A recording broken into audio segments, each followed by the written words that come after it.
रविदाई मेरो नमस्कार।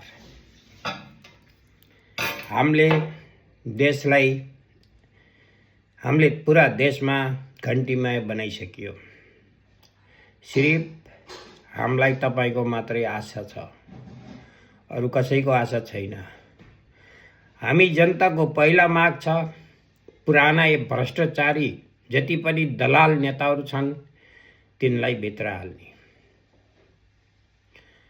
अनि हाम्रो यो दोस्रो माग छ, हामी जस्तो विदेशीको मान्छेलाई देशमा कुनै पनि सानो ठुलो रोजगार मिलाएर हामी सारै नेपाली युवा कोही भी हो, विदेशीका हामी युवा जति, हामी नेपाली जति हाम्रो देशमा वापस आउनु पर्यो।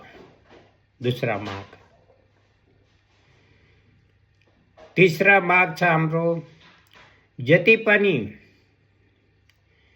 बन्द भएका कल कारखानाहरू छन् तिनी सबै खोलिनु पर्यो। यसका लागि पैसा कहाँबाट आउँछ भन्नुहुन्छ भने, जति पनि पुराना भ्रष्टाचारीहरूले गरेको भ्रष्टाचारीका पैसाहरू लिएर राखेका छन् तिनको सारै सम्पत्ति जफत गरेर अनि तिनको सम्पत्ति लिलामी गरेर त्यस पैसाबाट देशका कल कारखानाहरू चलाउनु पर्यो। देशका कल कारखाना चल्यो भने हामी विदेशीका नेपालीलाई तिनैमा हामीलाई काम मिल्छ। जसले जस्तो काम जानेको छ त्यो काम गर्छ अनि आफै विदेशीको नेपालीहरू बाहिर वापस आउँछ देशमा।